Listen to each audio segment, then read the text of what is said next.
सास को भगा ले गया दामाद, एक सच्ची घटना।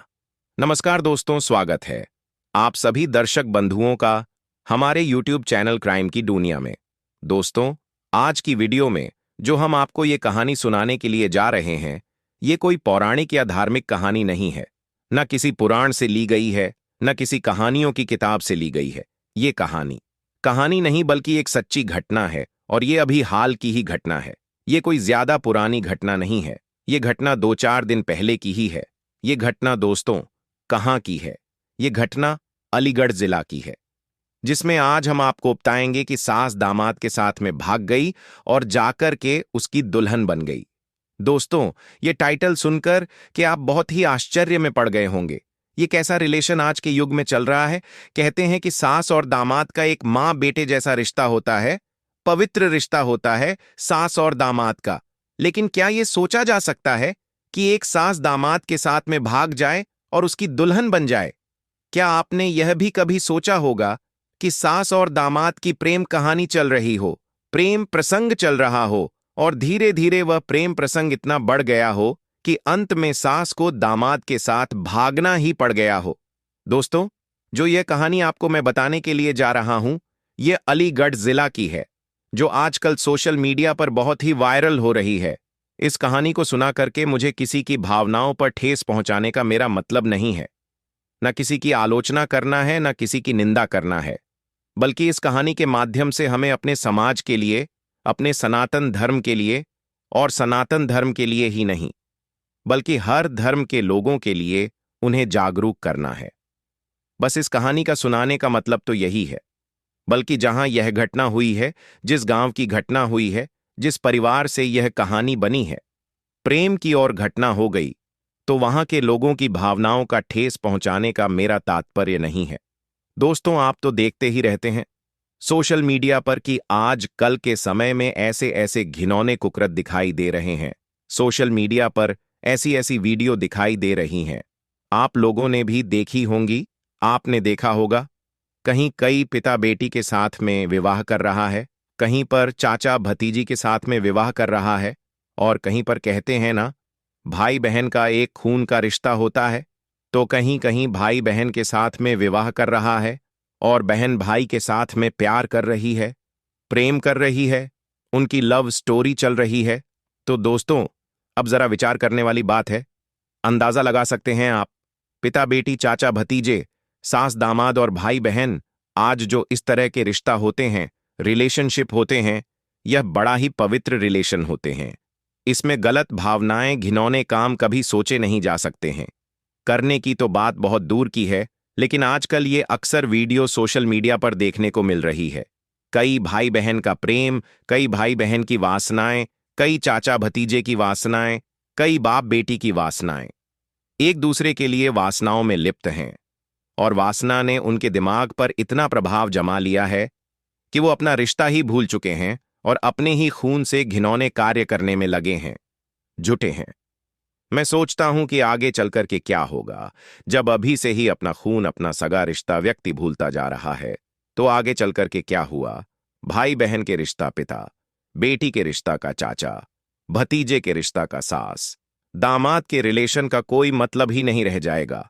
क्या फायदा रह जाएगा इस रिलेशन का, जो पवित्र रिलेशन होता है? तो दोस्तों, इसी तरह की कहानी, ये हाल की ही एक अलीगढ़ जिला में यह घटना घटित हो गई, जो हम आपको इस वीडियो में समझाने के लिए जा रहे हैं। बताया है कि अलीगढ़ जिला में एक मंडराना, शायद इसी नाम का कोई थाना पड़ता है, उसके अंतर्गत एक गांव है, और उस गांव में एक व्यक्ति है जिसका नाम है जितेंद्र। उस जितेंद्र की एक पत्नी है और एक बेटी जिसका नाम है शिवानी की। बताते हैं कि उम्र जो है लगभग 20 साल की हो चुकी है, यानी शादी के लायक हो गई है। भाई जितेंद्र जो था, बोर में अपना काम करता था। वहां अपने घर का खर्चा चलाने के लिए, परिवार का भरण पोषण करने के लिए वहां पर काम करता था। अब नौकरी करता हो, शायद कुछ भी करता हो, भाई जितेंद्र, और वहीं पर जब काम करता था तो उसी से उसका परिवार चलता था। उसने जब देखा कि हमारी बेटी जो है विवाह के योग्य हो गई है, उसकी अवस्था 20 साल की हो गई है, तो हमें कहीं अच्छा लड़का देख के इसकी शादी कर देनी चाहिए। तो दोस्तों, वे जितेंद्र जो है बोर से घर पर आता है, अपने और रिश्तेदारों के लिए भी सूचित करता है। कि हम अपनी बेटी का विवाह करेंगे। किसी की नज़र में अच्छा लड़का हो तो बताएं, उसी के साथ में हम अपनी बेटी शिवानी की शादी कर देंगे, क्योंकि हमारी बेटी शिवानी जो है वह विवाह के योग्य है और पिता का धर्म है कि जवान बेटी का विवाह बहुत जल्दी कर देना चाहिए। क्योंकि अगर पिता जो है समाज में अपनी इज्जत चाहता है, वैल्यूएशन चाहता है, तो जवान बेटी का विवाह जल्दी से जल्दी करने की कोशिश कर दे। क्योंकि आजकल का माहौल जो है क्योंकि आजकल का जो माहौल है वह बहुत ही गंदा और घृणित होता जा रहा है। यही सोच करके उस जितेंद्र ने अपने रिश्तेदारों को यह सूचित कर दिया। तो रिश्तेदारों ने भी लड़का ढूंढने का प्रयास जारी रखा। एक लड़का मिल जाता है जिसका नाम है राहुल। राहुल बड़ा ही देखने में सुंदर लड़का है और उसके ही साथ में शिवानी की शादी तय हो जाती है। उसकी उम्र लगभग 25 वर्ष की बताते हैं। उसके साथ में शिवानी की शादी तय कर दी और यही 16 अप्रैल दोस्तों जो आ रहा है, इसी को बारात आनी थी और इसी 16 अप्रैल को शिवानी और राहुल का विवाह होना था। तो जब शादी राहुल के साथ में शिवानी की तय हो जाती है तो वह जितेंद्र जो था तैयारी में जुट जाता है। कार्ड भी छपवा लेता है और कार्ड छपवा करके वह बांटना, अपने रिश्तेदारों में वितरण करना आरंभ कर देता है। फिर वह बोर चला जाता है। और उधर जो राहुल था जिसकी शादी शिवानी के साथ में होनी थी, भाई एक मोबाइल खरीद करके लाता है और अपनी सास को गिफ्ट में देता है। यानी जो मोबाइल उसे गिफ्ट में होने वाली अपनी पत्नी शिवानी के लिए देना चाहिए था, तो वह शिवानी के लिए नहीं देता है। वह जो मोबाइल लाता है वह अपनी सास के लिए देता है, जो होने वाली सास थी। और फिर उसका घर पर आना जाना शुरू हो जाता है। उसका जो सोने वाला ससुर था वह तो बंगलोर चला जाता है, क्योंकि उसे पैसों की भी आवश्यकता थी। तो शायद वह पैसे लेने के लिए ही बंगलोर जाता है, जहां वह बहुत पहले से काम करता था।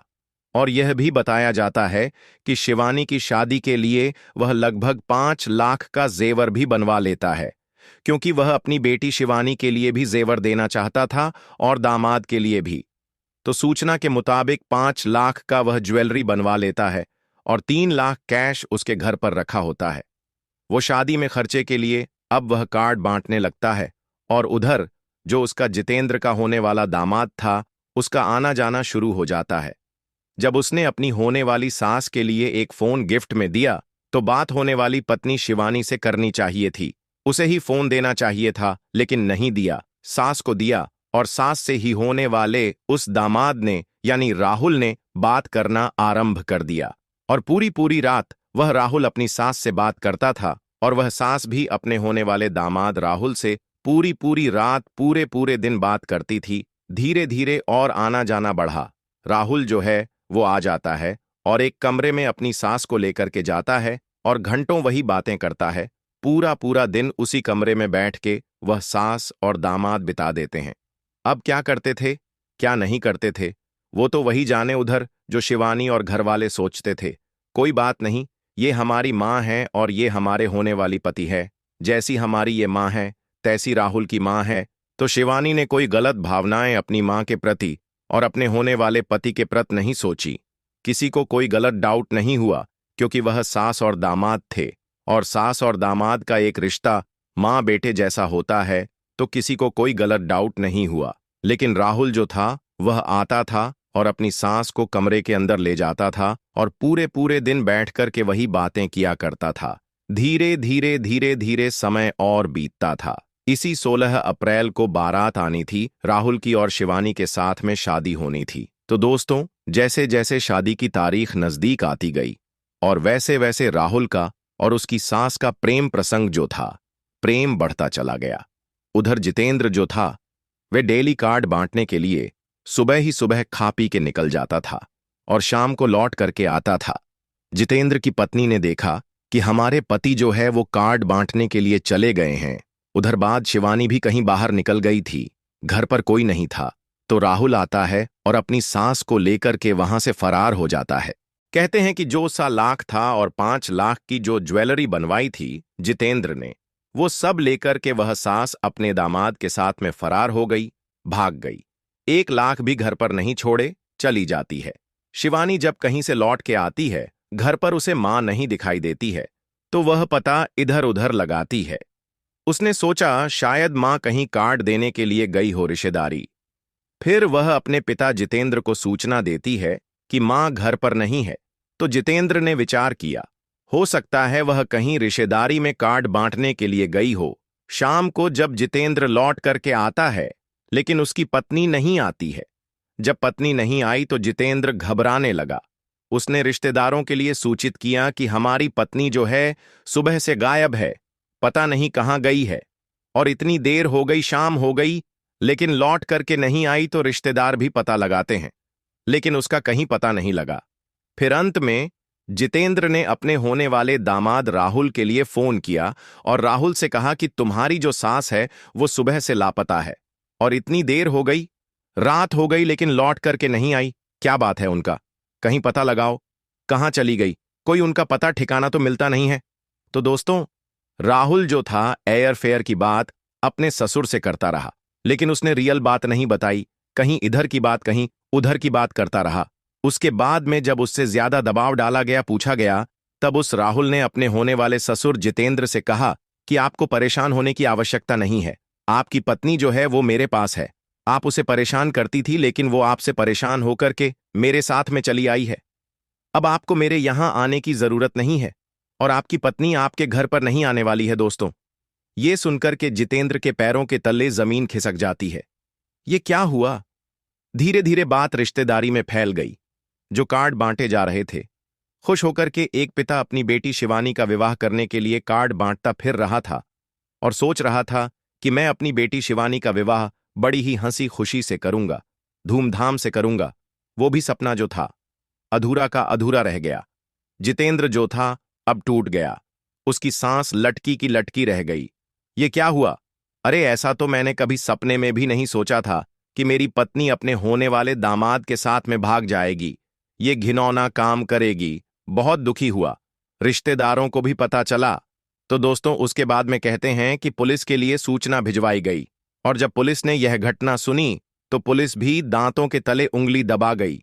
ये कैसे संभव हो गया कि एक सास होने वाले दामाद के साथ में भाग गई? पुलिस ने भी आकलन किया कि लगभग जब लड़की की उम्र 20 साल की है तो शायद वह मां 40 साल की तो होगी, लेकिन जिस राहुल के साथ में विवाह करना चाहिए था, जो उसका दामाद था, जो बेटे की तरह था, और वो खुद ही उसकी दुल्हनिया बन गई। ये सोच करके जो पुलिस वाले थे, थाने के लोग, वे दांतों के तले उंगली दबा गए। फिर कहते हैं कि दोस्तों, उसका पता ठिकाना लगाया गया। पता चला फिर दोस्तों, मीडिया के लोग भी शिवानी के पास में पहुंचे और शिवानी से भी सारी जानकारी उन्होंने प्राप्त की। तो शिवानी ने सारी सच्चाई बता दी कि मेरी मां जो है उसने ऐसा काम किया है जो कभी भी कोई सपने में भी सोच भी नहीं सकता, और मैं अब अपने मां की सूरत देखना नहीं चाहती हूं। मैं अपनी मां को मां कहना नहीं चाहती हूं। मैं ऐसी मां की बेटी कहलाने से मैं मर जाना अच्छा समझती हूं। उसने सारी सच्चाई बता दी कि 5 लाख की ज्वेलरी थी, वो लेकर के, और 3 लाख कैश था। वो फरार हो गई। तो दोस्तों, यही थी कहानी अलीगढ़ जिला की, जो अभी हाल की ही 2-4 दिन पहले की घटना है। इस कहानी को सुनकर के, सच्ची घटना को जान करके आप भी दोस्तों बड़ा विचारों में खो गए होंगे कि आगे इस कलयुग में क्या होने वाला है। कैसी कैसी कहानियां, कैसी कैसी घटनाएं देखने को सुनने को मिल रही हैं। जो आदमी ऐसी ऐसी घटनाओं को जब सुनता है, देखता भी है, तो दांतों के तले उंगली दबा जाता है। ऐसी घटनाएं नहीं होनी चाहिए जहां पवित्र रिश्ते बनते हैं, जिसे हम पवित्र रिश्तों की तरह देखते हैं, और वहां ये घिनौने काम वे सोचने पर मजबूर हो जाता है कि हे प्रभु, इस कलयुग में आगे क्या होने वाला है, क्या हो रहा है, अंदाजा लगा सकते हैं आप। सोशल मीडिया पर ऐसे ऐसे घिनौने काम, ऐसे ऐसे घिनौने रिलेशन आपको देखने को लिए मिल रहे होंगे जिनका बखान नहीं किया जा सकता। आपने ये भी सुना होगा कि कुछ लड़कियां या औरतें यह कहती हैं कि लड़के यानी पुरुष जो है वो मेंटल बुद्धि के होते हैं। सुना होगा, लेकिन मैं इस वीडियो में कह रहा हूं कि लड़के पुरुष नहीं, औरतें मेंटल बुद्धि की होती है, लड़कियां मेंटल बुद्धि की होती हैं। क्या आवश्यकता थी होने वाले दामाद के साथ में भागने की? क्या उसका पति नपुंसक था? क्या वो पति कमाता नहीं था? क्या वो पति उसके लायक नहीं था? क्या जरूरत थी? अरे, जवान बेटी का विवाह राहुल के साथ करना था। सारी विवाह की तैयारियां हो चुकी थीं, रिश्तेदारों में कार्ड बढ़ चुके थे, और फिर उसे अपने होने वाले दामाद के साथ में भागने की क्या जरूरत थी? तो दोस्तों, किसी लड़की ने ही एक वीडियो में सोशल मीडिया पर कहा था, जो हम आपको इस वीडियो में बता रहा हूं, कहते हैं कि लड़की जो है वो ना तो किसी की शोहरत पर दौलत पर मरती है, ना इंसान की शरीर पर मरती है, ना उसकी ताकत पर मरती है, क्योंकि औरत जो है वो किसी पर नहीं मरती। औरत जाति की जो बुद्धि है वो मेंटल बुद्धि बनती जा रही है, और मेंटल ही बुद्धि है जो ऐसे ऐसे घिनौने काम औरतें करती जा रही हैं, बड़े बड़े गलत काम कर रही हैं। ये मेंटल बुद्धि नहीं है तो क्या ये असली बुद्धि है? ये मेंटल बुद्धि नहीं है तो क्या ये सही बुद्धि है? मैं हर नारी जाति की अवहेलना या निंदा, उसकी भावनाओं को ठेस पहुंचाना नहीं कह रहा हूं, क्योंकि हर स्त्रियां, हर लड़कियां एक जैसी नहीं होती, पांचों गोलियां एक जैसी नहीं होती, तो इसी प्रकार हर महिलाएं, हर लड़कियां एक जैसी नहीं होती। लेकिन अधिकांश, जब आज के ये समय में ऐसे ऐसे घिनौने रिलेशन, ऐसे ऐसे घिनौने कुकृत्य जब सोशल मीडिया पर दिखाई देते हैं, तो ये दिमाग सोचने पर बहुत ही विवश हो जाता है कि क्या होने वाला है। कहते हैं कि ये कलयुग में क्या होगा। कलयुग को दोष लगाने लगते हैं कि अभी तो कलयुग जो है जवानी पर नहीं आया है, और जिस समय जवानी पर आएगा तो आदमी औरतें नगिन घूमेंगी। लेकिन मैं कहता हूं कि कलयुग जो है वह किसी से यह कहने थोड़ी आता है कि तुम अपने पवित्र रिश्ते को भूल जाओ। वो तो कहने नहीं आता है। कलयुग एक ऐसा युग है कि ये तीनों युगों से, सतयुग, त्रेता, द्वापर युगों से सबसे श्रेष्ठ है, क्योंकि इसलिए है, इस कलयुग में मनुष्य जो है अगर अपने नियम संयम से चले और भगवान का नाम का अगर जाप करता रहे तो वह सद्गति को प्राप्त हो जाता है। पहले युगों में ऐसा नहीं था, लेकिन कलयुग में केवल अगर भगवान का नाम जपता रहे तो उसका कल्याण है, उसका उद्धार है। लेकिन नाम जपने की तो बात बहुत दूर की है दोस्तों। अब तो मनुष्य, चाहे वो स्त्री हो चाहे पुरुष हो, वासना ने अपना पूरा प्रभुत्व उसके ऊपर जमा लिया है। और ऐसा वासना ने प्रभुत्व जमा लिया है, ऐसा दबाव बना रखा है स्त्री पुरुष के ऊपर कि वह अपने सगे रिश्ते को भी भूल चुका है। वो ये भूल चुका है कि ये हमारी बेटी है, ये हमारी बहन है, ये हमारी भतीजी है। ये सब कुछ भूलता जा रहा है मनुष्य। तो दोस्तों, ये कहानी जो हमने आपको बताई है, एक सच्ची घटना, अलीगढ़ जिला की यही कहानी है। और यह कहानी आपको इसलिए अपने वीडियो के माध्यम से पहुंचाई है, समाज में रहने वाले स्त्री पुरुष वो जागरूक हो सके और ऐसे घिनौने काम करने का विचार ना बनाएं। बल्कि किसी की भावनाओं का ठेस पहुंचाना हमारा उद्देश्य नहीं है। केवल जागरूक करने के लिए, अपने समाज के लिए, अपने धर्म के लिए यह वीडियो मैंने बनाई है, और यह सच्ची घटना अलीगढ़ जिला की आपको पहुंचाई है। अब आपकी दोस्तों क्या राय है तो वो कमेंट बॉक्स में लिख करके हमें जरूर बताना। इतना समय देने के लिए आप सभी को बहुत बहुत धन्यवाद। मिलते हैं अगली वीडियो में किसी और चर्चा के साथ। सभी सब्सक्राइबर बंधु एवं दर्शक भाइयों के लिए जय श्री कृष्णा।